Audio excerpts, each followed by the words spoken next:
Radio Intervalle. Une autre façon de faire de la radio.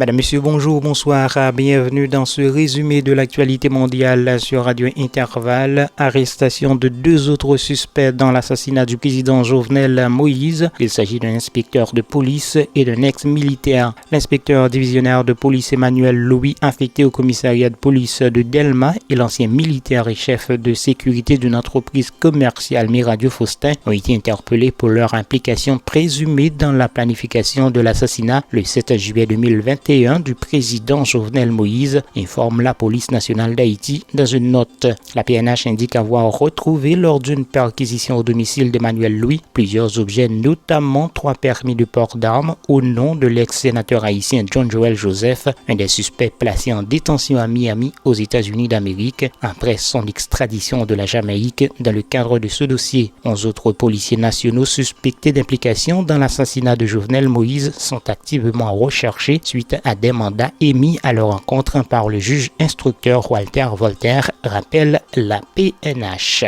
Aux États-Unis, le président ukrainien est arrivé aujourd'hui à la Maison-Blanche où il a été accueilli par son homologue américain Joe Biden. Le président américain a accueilli le président ukrainien dans le bureau ovale de la Maison-Blanche, renouvelant le soutien américain à l'Ukraine dans la guerre contre la Russie. Les États-Unis défendent une paix juste pour l'Ukraine, a déclaré Joe Biden, ajoutant que le peuple ukrainien continue d'impressionner le monde. Nous allons continuer à renforcer la capacité de l'Ukraine à se défendre, en particulier sa défense aérienne, a ensuite déclaré Joe Biden à Volodymyr Zelensky. Ce dernier a exprimé sa reconnaissance du fond du cœur et a remercié le dirigeant américain pour son grand soutien. Entre-temps, Vladimir Poutine annonce que Moscou va continuer à développer son potentiel militaire y compris nucléaire. Le président russe a affirmé aujourd'hui que son pays allait continuer de développer son potentiel militaire y compris la préparation au combat de ses forces nucléaires. Vladimir Poutine a promis de donner aux forces armées tous les moyens financiers dont elles ont besoin pour la campagne militaire en Ukraine où selon lui, Moscou atteindra tous ses objectifs.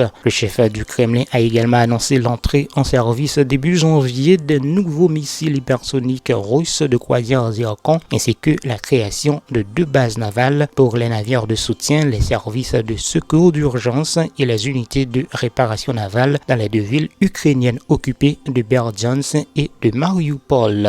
En Afrique, le gouvernement de la Gambie a déclaré aujourd'hui qu'une tentative de coup d'État militaire avait été déjouée la veille et 4 soldats arrêtés. Le gouvernement du plus petit État d'Afrique continentale a assuré dans un communiqué que la situation était totalement sous contrôle. Aucune confirmation n'a été obtenue d'autres sources que le communiqué gouvernemental. De rares témoignages ont fait état de mouvements de soldats autour du siège de la présidence dans le centre de la capitale Banjul hier soir et les rumeurs ont circulé durant la nuit sur une tentative de coup de force dans ce pays ayant accédé en 2017 seulement à un fragile régime démocratique après plus de 20 ans de dictature sous Yamaya Jammeh. Et puis l'ambassadeur du Mexique a été déclaré persona non grata, a annoncé le ministre péruvien des Affaires étrangères César Landro hier. Il a ajouté que le diplomate avait 72 heures pour quitter le territoire. Les 2 pays s'opposent dans une crise diplomatique après la destitution de l'ex-président péruvien Pedro Castillo. L'annonce de l'expulsion intervient après que l'ambassadeur mexicain a accordé l'asile politique à la famille de Pedro Castillo. En Haïti, la campagne de vaccination contre le choléra se poursuit jusqu'au 28 décembre. Lancée en Haïti le 18 décembre 2022, la campagne de vaccination contre le choléra se poursuit jusqu'au 28 décembre 2022 dans les départements de l'ouest et du plateau central où plus de personnes infectées ont été recensées depuis la résurgence de la maladie début octobre. C'est ce qu'a indiqué Marie Yamaï Sonjan, assistante technique du programme élargi de vaccination de la direction sanitaire de l'Ouest lors d'un point de presse. Cette campagne de vaccination concerne toute personne âgée de plus d'1 an, habitant à Cité-Soleil, Tabar, Carrefour, Delma, Port-au-Prince et Mirbalais, précise-t-elle.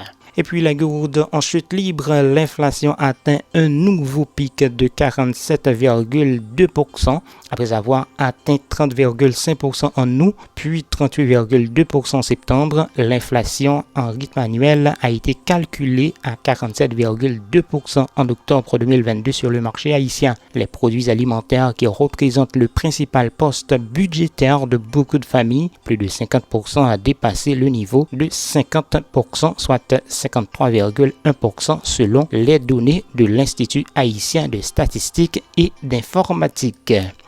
Et puis à New York, la bourse a retrouvé du tonus à l'ouverture aujourd'hui, dopé par des premiers résultats d'entreprise encourageants et par un meilleur moral des consommateurs avant les fêtes de fin d'année. Vers 15h15, temps universel, le Dow Jones grimpait de 1,16%, le Nasdaq avançait de 1,07%, tout comme le S&P 500. Mardi, les indices avaient timidement terminé dans le vert après 4 séances de baisse.